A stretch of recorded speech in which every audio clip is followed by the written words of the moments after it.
ఓం నమో శ్రీ లక్ష్మీవేంకటేశ్వరాయ శ్రీ మహాగణాధిపతి నమః. దేవం వందే జలధి శరదిం దేవతా సార్వభౌమం వ్యాసపృష్ఠ భువన విదిత యస్య వాహాది వాహాః. ప్రేక్షకులకు నమస్కారాలు తెలియజేస్తూ మనం ఈ వారం రాశి ఫలాలు తెలుసుకుందాం. 27/7/2025 నుంచి 2/8/2025 వరకు ఉన్న గ్రహాల యొక్క పరిస్థితులు అనుసరించి మనం రాశి ఫలాలు తెలుసుకుందాం.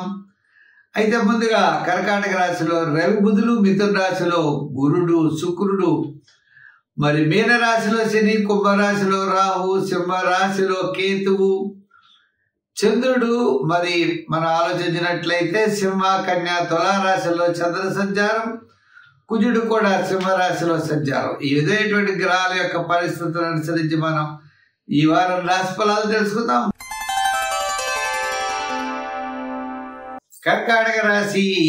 ఈ కర్కాటక రాశి వారికి వారం మధ్యలో చాలా ప్రోత్సాహకరంగా ఉంది. వారం ప్రారంభం సామాన్యంగా ఉంది, వారం మధ్యలో చాలా ప్రోత్సాహకరంగా. ఈ గ్రహాలన్నీ కూడా మిశ్రమైనటువంటి ఫలితాలు కనబడుతున్నాయి.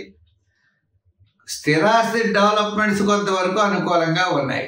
ఆత్మస్థైర్యం ఉంటుంది. ఏదో ప్రణాళికల వరకు పర్వాలేదు, కానీ కుటుంబ ఆర్థిక సంతానపరమైన వ్యవహారాలు సామాన్యమైన ఫలితాలు కనబడుతున్నాయి. విశేషమైన ఫలితాలు లేవు. చాలా శ్రమ పడవలసిన పరిస్థితులు ఉన్నాయి. అయితే గ్రహాలన్నీ కూడా ఇలా సామాన్యంగా ఉన్నప్పుడు దైవ బలంతో మనం వెళ్ళినట్లయితే తప్పనిసరిగా కాస్త అనుకూలమైన వాతావరణం ఉంటుంది. ఏ విధంగా అంటే మరి శుభరూపమైనటువంటి ప్రయత్నాలు ఆలస్యం అవుతాయి. అలాగే దీర్ఘకాలిక ప్రయోజనాన్ని ఇచ్చేటువంటి పనులు కూడా ఆలస్యం అవుతాయి. విద్యార్థులు దక్షిణామూర్తిని బాగా పూజించాలి. ఉద్యోగస్తులు కూడా చాలా నిదానంగా ఉండాలి. వృత్తుల వారు కూడా ఆయా వృత్తుల్లో ఎంతో శ్రమ పడితే కానీ ఫలితాలు రావు.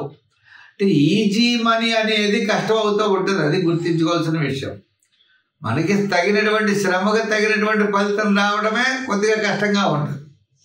ఆ విధంగా మనం ప్రతి పని కూడా కొంచెం శ్రమతో చేయవలసిన పరిస్థితులు ఉన్నాయి. అయితే దీని పరిహారాలు ఉన్నాయంటే పరిహారాల కంటే మానవ ప్రయత్నం, దైవ బలమే చాలా ఎక్కువ అవసరం అన్నమాట. అలా చేయండి, తప్పకుండా మీ యొక్క సమస్యలు తీరుతాయి. అన్ని రంగాల వారికి కూడా కాస్త డెవలప్మెంట్స్ అంటే కాస్త అభివృద్ధి అనేది తప్పనిసరిగా కనబడుతుంది.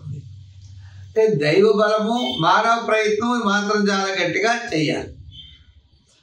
అయితే ఈ రాశి వారు ఇలా ఈ విధంగా కొంచెం ఎక్కువ కష్టపడుతూ ఉండండి, తప్పకుండా విజయం సాధించగలుగుతారు. రాబోయే రోజులు కాస్త మంచి రోజులు రావడానికి అవకాశాలు ఉన్నాయి. అయితే ప్రస్తుతం మనం చేసేటువంటి పనుల్లో నవగ్రహ ప్రదక్షిణ చేయండి, నవగ్రహ ఆరాధన చేయండి, నవగ్రహ స్తోత్రాలు రోజు చదువుకోండి.